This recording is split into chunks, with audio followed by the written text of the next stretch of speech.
கிறிஸ்துவிலே மிகவும் பிரியமானவர்களே, 15/11/2020 உங்களை சந்திப்பதில் மகிழ்ச்சி அடைகிறேன். வாருங்கள், ஒரு நிமிடம் நாம் ஜெபிப்போம். அன்பு தகப்பனே, இன்றைக்கு என்னுடைய பாதுகாப்புக்காய் ஜெபிக்கும்படியா என் தேவனுடைய சமூகத்தில் வருகிறேன். அப்பா, என் தேவனுடைய சுத்த கிருபையும் நன்மையும் ஆசீர்வாதம் என்னுடைய வாழ்க்கையில் இருக்கும்படி ஜெபிக்கிறேன். அற்புதத்தையும் அடையாளத்தையும் என்னுடைய வாழ்க்கையில் நீர் தரப்போவதற்காக நன்றி அப்பா. இயேசு கிறிஸ்து சிந்தின பரிசுத்த ரத்தத்தை இவர் மீதும் இவர் குடும்பத்தின் மீதும் இவர் செய்கிற சகல காரியத்தின் மீதும் பூசுகிறேன். ஆகவே இந்த நாள் முழுவதும் பாதுகாப்பும் நன்மையும் கிருபையும் என்னுடைய வாழ்க்கையிலிருந்து செயல்பட போவதற்காக நன்றி அப்பா. செல்லக்கூடிய பாதையிலெல்லாம் வெற்றியை கொடுங்க தகப்பனே. கையிட்டு செய்கிற சகலத்திலுமே ஆசீர்வாதத்தை கொடுங்க. நம்முடைய நன்மைகள் இவருடைய வாழ்க்கையில பார்க்கும்படியாய் செய்யுங்கப்பா. உபாகமம் 7:14 சகல ஜனங்களை பார்க்கலும் நீ ஆசீர்வதிக்கப்பட்டிருப்பா என்று சொல்லி எழுதியிருக்கூடிய வார்த்தையின்படி ஆண்டவரே, சகல ஜனங்களை பார்க்கலும் ஆசீர்வாதத்தை இந்த நாளிலே இவருடைய வாழ்க்கையில் வைங்கப்பா. இவருடைய பேரை பெருமைப்படுத்துங்க. இயேசுவின் நாமத்தில் ஒப்புக்கொடுத்து ஜெபிக்கிறேன் நல்ல பிதாவே, ஆமேன்.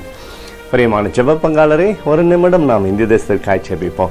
அன்பு தகப்பனே, 15/11/2020 இந்திய தேசத்திற்காய் ஜெபிக்கும்படியா என்னுடைய சமூகத்தில் வருகிறேன்ப்பா. இந்திய தேசத்தை நீர் ஆசீர்வதிக்கும்படி ஜெபிக்கிறேன். நம்முடைய நன்மைகள் தேசத்தில் உண்டாகட்டும். உங்களுடைய கிருபையினால தேசத்தை மூடி மறைத்துக் கொள்ளும்படி ஜெபிக்கிறேன்ப்பா. நம்முடைய அபிஷேகமானது தேசத்தில் இருக்கட்டும் அப்பா. கொரோனா வியாதியிலிருந்து ஆண்டவரே ஜனங்களை நீர் விடுதலையாக்கும்படி ஜெபிக்கிறேன். ரட்சிப்பின் அனுபவத்தை கொடுங்கப்பா. எங்களுக்காக அடித்து நொறுக்கப்பட்டு கூட இயேசு கிறிஸ்துவும் ஒரு சிந்தனை வெளியேறப்பட்ட ரத்தத்தை நீ ஒப்புக் கொடுக்கிறேன்ப்பா. அதோடு இந்திய தேசத்தில் எழுப்புதலை தரும்படியா ஜெபிக்கிறேன். எழுப்புதலை தருவீராக, எழுப்புதலை தருவீராக, எழுப்புதலை தருவீராக, எழுப்புதலை கண்கள் பார்க்கும்படி நீர் ஆசீர்வதிக்கும்படி ஜெபிக்கிறேன்.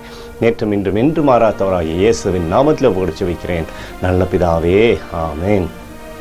பிரியமான ஜெப பங்காளரே, ஆண்டவர் நம்மளோட ஜெபத்தை கேட்டிருக்கிறார். இந்த நாள் முழுதும் கர்த்தராகிய இயேசு கிறிஸ்துக்குள் நீங்கள் வளரும்படி உங்களை வாழ்த்தி ஆசீர்வதிக்கிறேன். ஆமேன்.